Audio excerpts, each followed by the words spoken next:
Hello and a very warm welcome to a brand new edition of World Panorama with me, Frank Pereira, on Rajya Sabha Television. Over the next half an hour, we'll bring you a roundup of all the significant events that have happened around the world this week. But first, a look at the headlines. Brazil's Senate votes to remove President Dilma Rousseff from office. Protests erupt after her impeachment vote. Dilma says she is a victim of great injustice. Vice President Michel Temer takes over as president.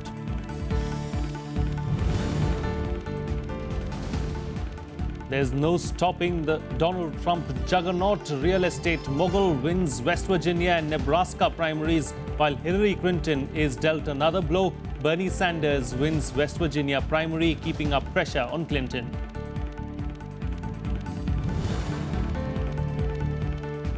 Man believed to be Hezbollah's most senior military commander in Syria's war killed in Damascus. Mustafa Amin Bedreddin died in a large explosion near Damascus airport.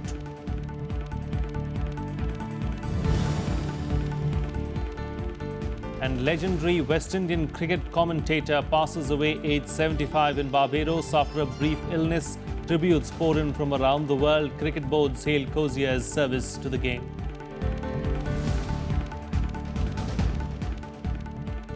Well, let's begin the program with news from Brazil now, which has undergone a major political transition. After the suspension of the country's first female president, Dilma Rousseff, her former vice president, Michel Temer, has taken charge as the interim president. Soon after being appointed, Temer announced his cabinet comprising of 22 ministers, all men and all whites. Addressing the nation, Temer said Brazilians need to have confidence that Latin America's biggest country would overcome the ongoing crisis that's been marked by a deep economic recession, political volatility, and a sprawling corruption scandal.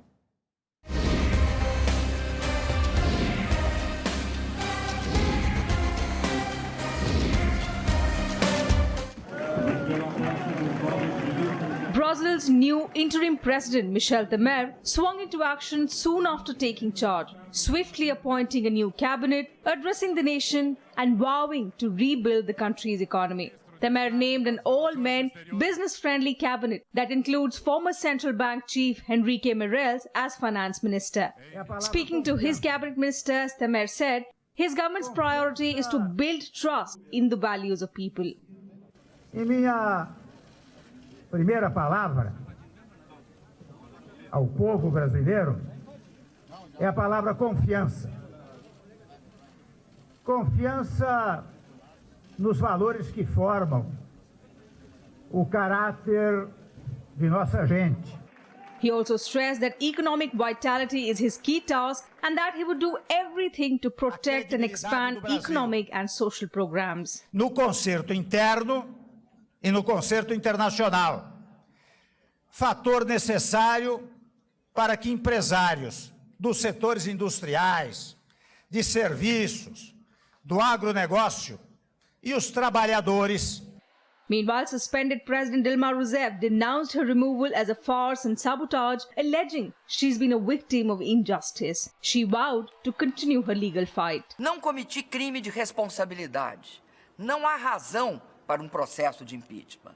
Não tenho contas no exterior. Nunca recebi propinas. Jamais compactuei com a corrupção.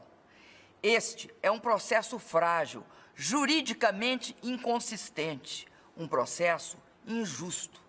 Rousseff, Brazil's first female president, was impeached after a nearly 20-hour-long debate in the Senate to reach a decisive result. Senators then voted by 55 votes to 22 to suspend her and put her on trial for budgetary violations. She was immediately replaced by her former vice president Michel Temer, who will hold charge for up to 180 days, the maximum time allowed for the impeachment trial of Dilma Rousseff. But analysts say Temer's popularity ratings are as bad as Rousseff's and he faces many challenges. Brazil at this point is suffering from its worst recession in 10 years. Inflation is at a 12-year high and unemployment has gone up drastically. Also, the political turmoil could have an adverse effect on the Rio Olympics, as a new committee will now take over the management of games. Bureau Report, Rajya Sabha TV.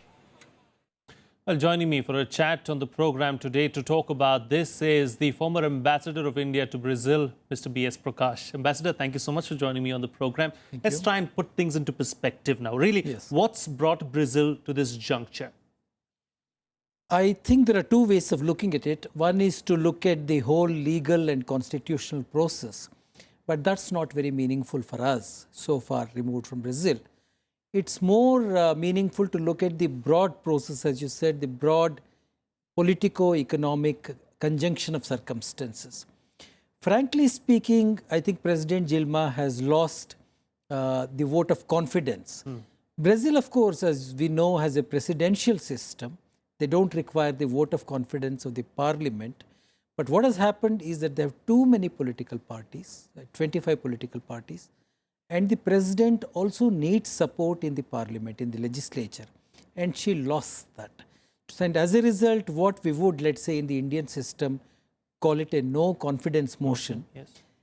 This is a paradoxical turn. They did that kind of a thing, but by impeaching her. Essentially, politically, she has lost the confidence. And why has that happened? That has happened primarily because the economy has contracted nearly by 8%. That's tremendous. I mean, Brazil used to grow at 6%, but in the last 2 years, it has contracted. It has had a negative growth rate of 8%. And then there has been this huge corruption scandal.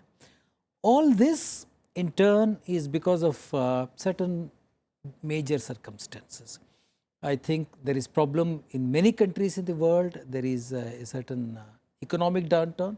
Brazil particularly was dependent on China's rise, and as China's economy turned a bit negative, Brazil has been impacted. So as a result of the economic misfortunes and as a result of the political manipulation by a lot of Dilma's opponents, and I think the one charge against her, there is really no charge of corruption. Directly against her, yes. Yes, and I think that's quite something because almost everybody else, there is a corruption charge, whether it be the speaker, whether it be the vice president who has taken over, whether it be the opposition leaders, but no one is really accusing Dilma. But the charges against her, one is of certain inefficiencies and the second is of political mismanagement. So this is the price that she's had to pay. You know, a lot of talk around what's going to happen to the Olympics now, which is scheduled to take place in a couple of months from now. Do you think that, you know, the Olympics is going to go on normally because Brazil is a big country at the end of the day and it's got a system in place, so that system is going to carry it forward? I hope so, and I think Brazilians also certainly think so. But apart from this, and you know, to lose a president, to lose a government just a few months before the Olympics is a big thing. But on top of that, there is the worry about the Zika, the virus. Yes. I think that's quite a serious concern too, because I think there is a lot of international concern. It's a serious disease and I don't think it has been brought under control. There are also some worries about whether the stadiums will be ready. So I would think that it may go through, but already Brazilians have, I think, lost the enthusiasm for it. So it's a bit unfortunate. For the first time in South America, you get Olympics and then you have all these misfortunes piling upon each other. And therefore, for the people and for the sporting community all over the world, it is not like what happened with the Chinese in China, in London. Yes. So it will be Olympics with worries if it were to take place. Big shoes to fill. Remains to be seen how those shoes are filled, of course. But, you know, talking about the vice president now, who's the interim president. Yes. What are his biggest challenges going forward? And how does he tackle these challenges? He's made a blunder initially, at least, or the Brazilian media has been terming it as a blunder by appointing 22 ministers, all of them being whites and all of them being males. That's right. I think his biggest challenge would really be to get the economy. You can't really get it going in that sense, but at least to stop the slide and to see if growth is possible. But there are very important issues here. One is that the Brazilian, as I said, it is dependent on the world economy. Brazil is well integrated into the system. There is that. Secondly, what Lula and Dilma had, their economic approach was based on distribution. After all, these were left-wing parties. They did spectacularly well in alleviating poverty while continuing with growth. He is clearly siding with the right wing, and that's why these 22 white men. Many of them were conservative in a political sense, pro-business. So I think it will polarize Brazilian society because 51% of Brazil today are people of African origin. We do not know this normally, but there are lots of poor people.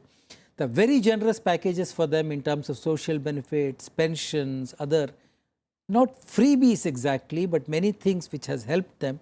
So to cut back on that would be a very big challenge. So belt tightening, incentives for growth, these are some of these kinds of challenges. And he has, I mean, Brazil has been, has a lot of professionals, but it would be ideologically a big challenge to either pay lip service or to stop altogether these kinds of social welfare policies and then to have pro-business families at this stage. And that is what some of the other people, some of the, let's say, some of these pro-business elements elsewhere also in the world, including in Western countries, are rooting for. But then there are very many others who are disappointed with this whole turn that Brazil has taken at this stage. Indeed, we'll keep our eyes on Brazil and see what transpires in the near future. Thank you so much, Ambassador, for joining us on the program and putting things into perspective for us. Thank you, Frank. Well, moving on now, the man believed to be Hezbollah's most senior military commander in Syria's war has been killed in Damascus. Mustafa Amin Badreddin died in a large explosion near Damascus airport. Badreddin is charged with leading the assassination of former Lebanese Prime Minister Rafiq Hariri in Beirut in 2005. This is the biggest blow to the Iranian-backed organization since its military chief was killed in 2008. Hezbollah supports Syria's President Bashar al-Assad and has sent thousands of fighters into Syria. While reports suggest the blast that killed Badreddin had been caused by an Israeli airstrike, Hezbollah said it was investigating whether a missile or artillery strike has been responsible. There was no immediate reaction from the Israeli government, which has authorized at least 8 airstrikes against targets inside Syria since the start of the civil war in 5 years ago. Well, it's time for a short break now, but still to come, we'll take a look at the world's most polluted cities. Iran's southeastern Zabul city tops the list released by the World Health Organization. Stay tuned, we'll be right back.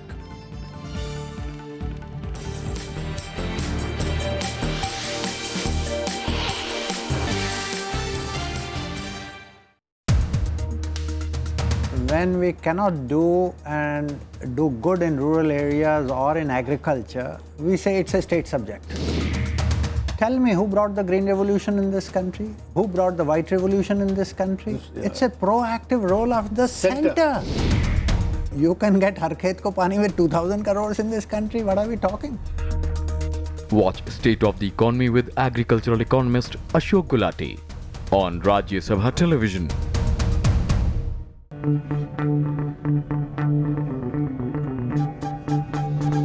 Art arisen from a multi-hued cultural canvas.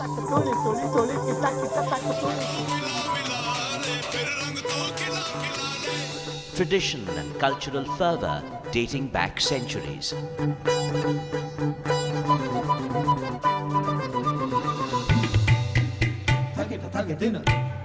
And encircling them all, there's a magic that awes. Embrace your nation's brilliant human warmth.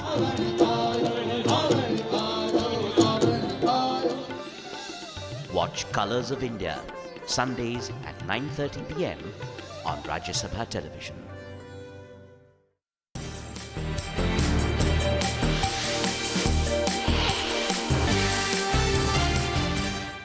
Welcome back. You're watching Rajya Sabha Television. Well, Donald Trump continues his march in the United States presidential race after winning the latest Republican primaries in West Virginia and Nebraska. However, the focus is now more on the Democratic rivals, where Bernie Sanders has dealt another blow to frontrunner Hillary Clinton. Here's more.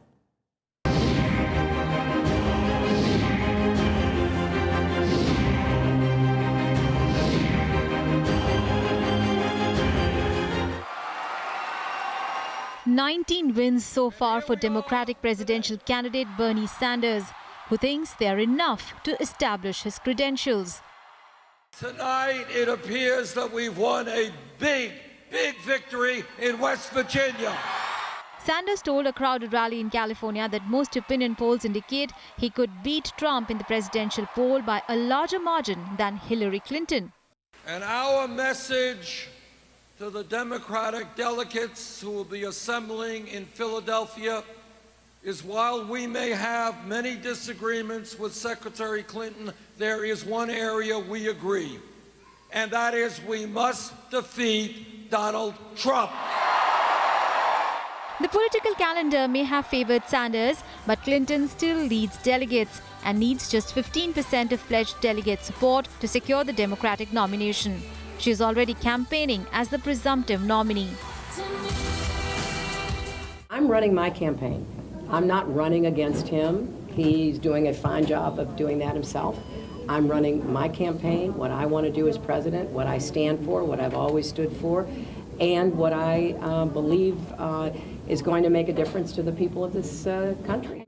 New opinion polls showed that Clinton hangs on to a double-digit lead over Sanders nationally, but in a matchup against Republican Donald Trump, Sanders polls higher on voter support.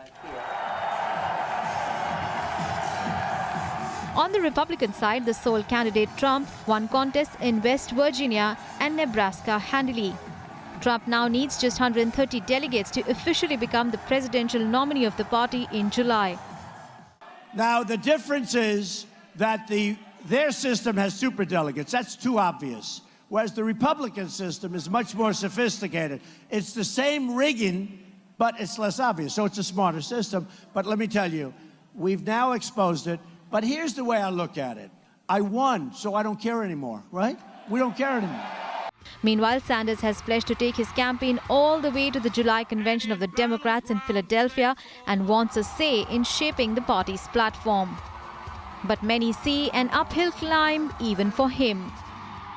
Bureau Report, Rajya Sabha TV.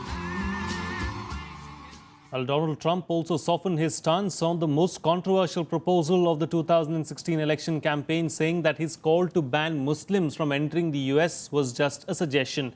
The real estate mogul, who won more than 60% of the Republican vote in New York, stated that the ban was just a suggestion. In a separate television interview with Fox News, he said the ban was only supposed to be temporary. Trump called for the ban on Muslims last November, shortly after terrorist attacks killed 130 people in Paris. Despite international outrage, he refused to apologize or retract his comments until this week. Trump's softer tone against Muslims was adopted during an interview to discuss the immigration committee he was forming with the controversial and right-wing former mayor of New York City, Rudy Giuliani. Well, much else has been unfolding around the world. Here's a quick wrap of the other international news of the week in Globe Watch.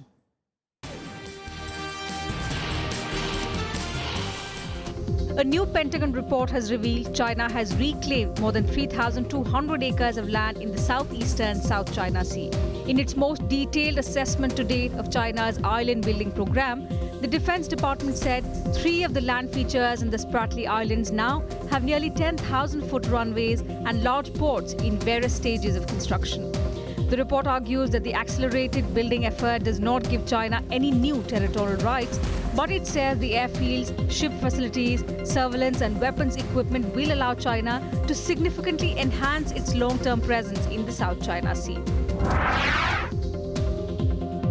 Jamaat-e-Islami chief Motiur Rahman Nizami was hanged on Tuesday night for war crimes committed during Bangladesh's 1971 liberation war against Pakistan. The 73-year-old leader was hanged at Dhaka Central Jail. Rahman had lost his final appeal against the sentence and refused to seek presidential clemency. A day after his hanging, clashes erupted across Bangladesh as hundreds of his supporters confronted the governing Awami League supporters.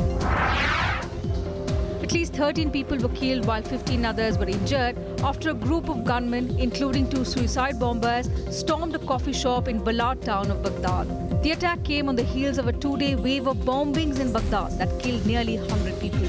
The deadliest attack struck the sprawling Shiite neighborhood of Sadr city in northeast Baghdad on Wednesday, killing 63 more people. Within hours, the Islamic State group posted a statement online claiming responsibility for the attacks. 6 Turkish soldiers were killed in a clash with Kurdish militants in the southeast of the country, while 2 more lost their lives when a military helicopter sent to the scene crashed. According to the Turkish army, 8 others were wounded in fighting with members of the outlawed Kurdistan Workers' Party near a military base in the Kukurka district of Hakkari province. A Cobra helicopter dispatched to the scene then crashed due to a technical problem, resulting in the deaths of 2 pilots. Turkey has been waging an offensive against the PKK after the collapse in 2015 of a 2-year ceasefire declared by the group.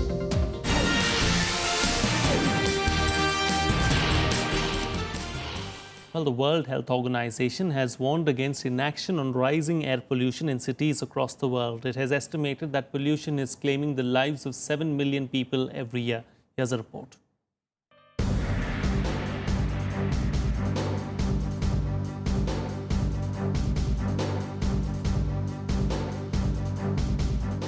Over 80% people who live in cities worldwide breathe polluted air, raising the risk of various life-threatening diseases, a WHO report has revealed.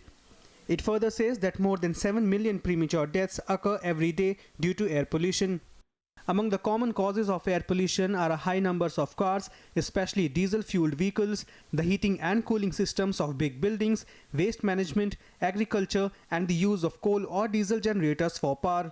On average, the situation has deteriorated and increased the levels of air pollution by 8%, so the situation is getting worse. And we know that 80% of the urban population living in cities where we collect data on air pollution are exposed to very high levels of air pollution and therefore resulting on diseases. WHO has stressed that public awareness has to be raised about the issue. It has also insisted that countries should move on monitoring air quality.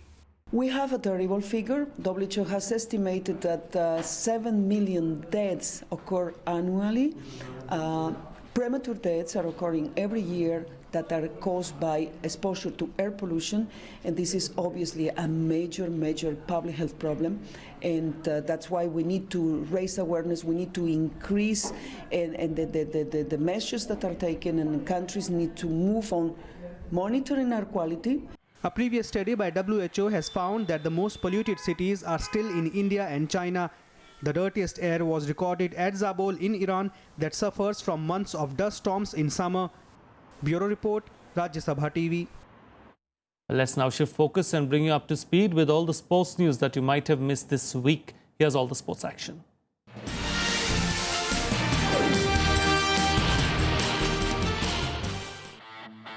Legendary West Indies commentator Tony Corzier passed away at the age of 75 in Barbados.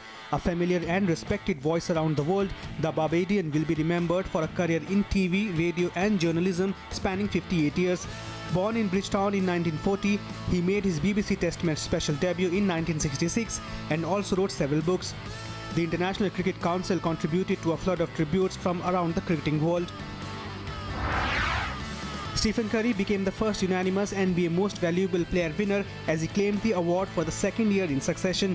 The Golden State Warriors guard was first in each of the 140 votes cast by the media as he earned 1,310 points. Curry helped his franchise make NBA history with a record 73 wins in the regular season. He also became the first player to net more than 400 three-pointers in a regular season, finishing with 402. San Antonio Spurs forward Kawhi Leonard was at the second spot with 634 points, while LeBron James of the Cleveland Cavaliers took the third spot with 631 points. Real Madrid topped Forbes' most valuable football clubs list at $3.6 billion, followed closely by La Liga rivals Barcelona at $3.5 billion. On Wednesday, Forbes released its list of the 20 most valued soccer clubs in the world. In the top 10, 6 are from England, while Germany has 3 in the top 15, one more than Spain. Zlatan Ibrahimovic will leave French champions Paris Saint-Germain at the end of this season, the Swedish superstar confirmed via Twitter on Friday. He will run out in a PSG shirt one last time when they face Marseille in the French Cup final on May 21st at the Stade de France. There has been widespread speculation about the 34-year-old former Ajax, Juventus, Inter Milan, Barcelona and AC Milan star's next destination. He has been linked with a move to the English Premier League, while his agent recently suggested he could return to AC Milan. The International Olympic Committee has said that it sees no need to cancel, delay or move the Rio Olympic Games because of Zika virus threat. However, IOC Medical Director Richard Budgett said it would continue to monitor the situation closely. He was responding to a call by Canadian health professor Amir Attaran for the Games to be postponed or moved. Professor Attaran said that the influx of visitors to Brazil would result in the avoidable births of malformed babies.